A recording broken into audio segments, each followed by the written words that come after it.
ऋषियों ने पूछा, महाभाग सूत जी, व्यास जी की किस भार्या से सुखदेव जी प्रकट हुए थे, कैसे उनका आविर्भाव हुआ और वे ऐसे किन गुणों के से संपन्न थे कि उन्होंने संहिताओं का भली भांति अध्ययन कर लिया। महामते, आपने कहा है कि सुखदेव जी अयोनिज हैं, अरणी से उनका प्राकट्य हुआ है। इन बातों से हमें महान आश्चर्य हो रहा है, इसका स्पष्टीकरण करने की कृपा कीजिए। सूत जी कहते हैं, प्राचीन समय की बात है, व्यास जी सरस्वती नदी के तट पर विराजमान थे। उनके आश्रम पर 2 गौरैया पक्षी थे। उन्हें देखकर वे आश्चर्य में पड़ गए। उन्होंने देखा पक्षी अपने घोंसले में थे। उनका एक सुंदर बच्चा अभी अभी अंडे से बाहर निकला था। उस बच्चे के सभी अंग बड़े सुंदर थे और अभी पाँख और रोंों से वह रहित था। दोनों पक्षी उस बच्चे को आहार पहुंचाने के लिए असीम प्रयत्न कर रहे थे। बारंबार दाने लाकर उन्हें बच्चे के मुख में डालना उनका प्रधान कर्तव्य बन गया था। वही आनंद में विह्वल होकर उस बच्चे के अंगों को अपने अंगों से रगड़ते और प्रेम पूर्वक मुख चूमा करते थे।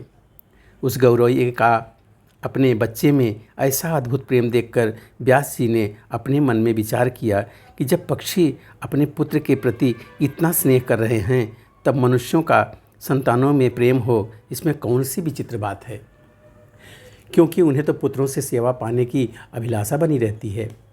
सत्यवती नंदन व्यास जी इस प्रकार के विविध विचारों में उलझकर उदास हो गए।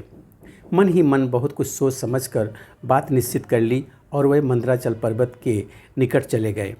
विचार किया, मेरे मनोरथ पूर्ण करने एवं वर देने में निपुण कौन देवता हैं जिनकी मैं उपासना करूं? भगवान विष्णु, शंकर, इंद्र, ब्रह्मा, सूर्य, गणेश, स्वामी कार्तिकेय, अग्नि अथवा वरुण, मुझे किनकी उपासना करनी चाहिए? इस प्रकार व्यास जी सोच रहे थे। इतने में ही स्वच्छंद गति मुनिवर नारद जी हाथ में बीड़ा लिए हुए वहाँ पधारे। मुनि को देखकर व्यास जी को अपार हर्ष हुआ। उन्होंने पाद्य एवं अर्घ्य प्रदान की,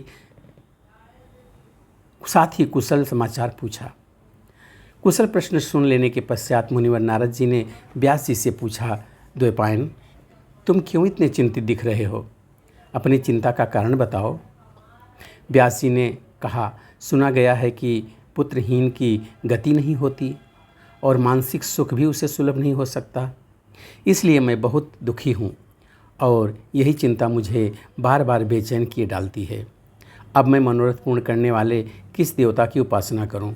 इस विचार से मैं बड़ा द्रवित हूँ। इस परिस्थिति में अब आप ही मेरे आश्रय हैं। महर्षि, आप सब कुछ जानने वाले एवं कृपा के समुद्र हैं। शीघ्र बताने की कृपा कीजिए कि मैं किन देवताओं की शरण में जाऊं जो मुझे पुत्र दे सके। सूत जी कहते हैं, इस प्रकार व्यास जी के पूछने पर महामना नारद जी अत्यंत प्रेम पूर्वक उनसे कहने लगे। नारद जी ने कहा, महाभाग व्यास जी, तुम इस विषय में जो कुछ पूछ रहे हो, ठीक यही प्रश्न मेरे पिताजी ने भगवान श्री हरि से कहा था। देवाधिदेव भगवान जगत के स्वामी हैं। लक्ष्मी जी उनकी सेवा में उपस्थित रहती हैं। दिव्य कौस्तुभ मणि उनकी शोभा बढ़ाती है। वह शंख, चक्र और गदा लिए रहते हैं। पीताम्बर धारण करते हैं। 4 भुजाएं हैं। वक्षस्थल पर श्रीवत्स का चिन्ह चमकता रहता है। वह चराचर जगत के आश्रयदाता हैं।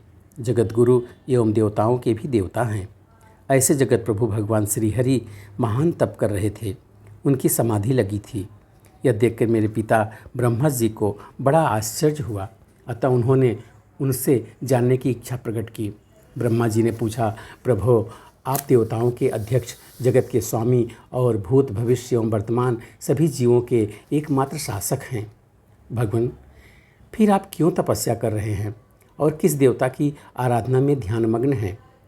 मुझे असीम आश्चर्य तो यह हो रहा है कि आप देवेश्वर एवं सारे संसार के शासक होते हुए भी समाधि लगाए बैठे हैं।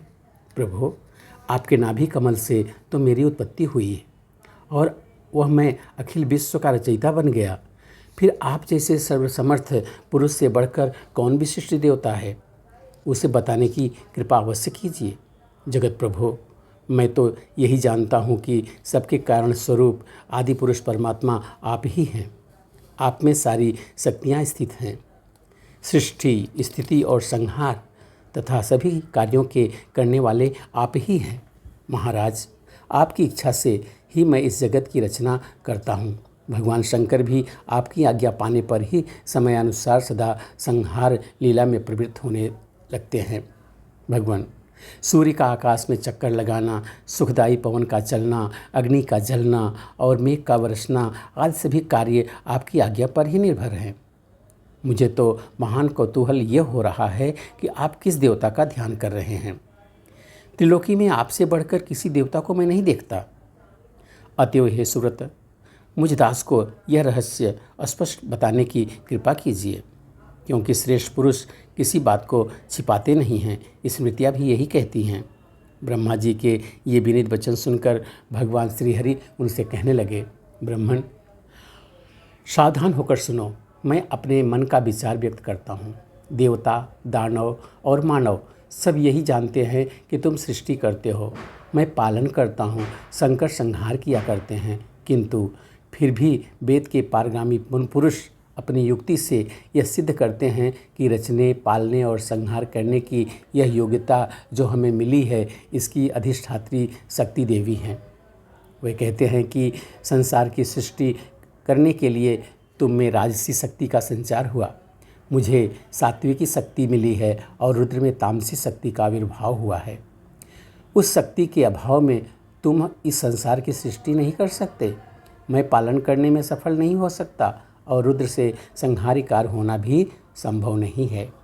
ब्रह्मा जी, हम सभी उस शक्ति के सहारे ही अपने कार्य में सदा सफल होते हैं। सुव्रत, प्रत्यक्ष और परोक्ष दोनों उदाहरण मैं तुम्हारे सामने रखता हूँ, सुनो।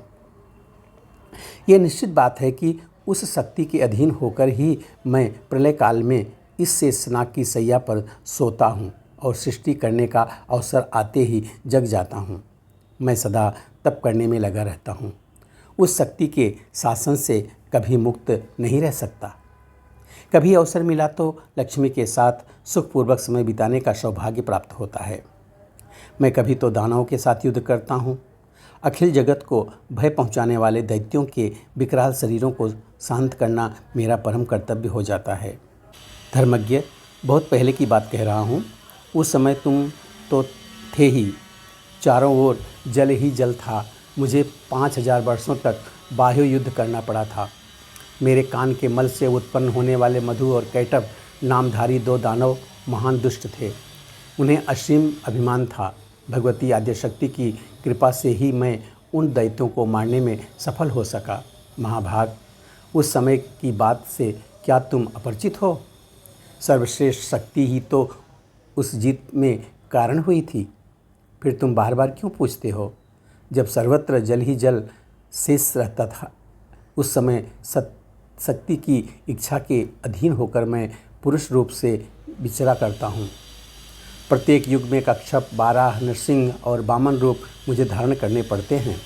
ब्रह्मा जी, प्राचीन समय की बात है, एक बार धनुष की डोरी टूटी और उसके झटके से मेरा मस्तक धड़ से अलग हो गया।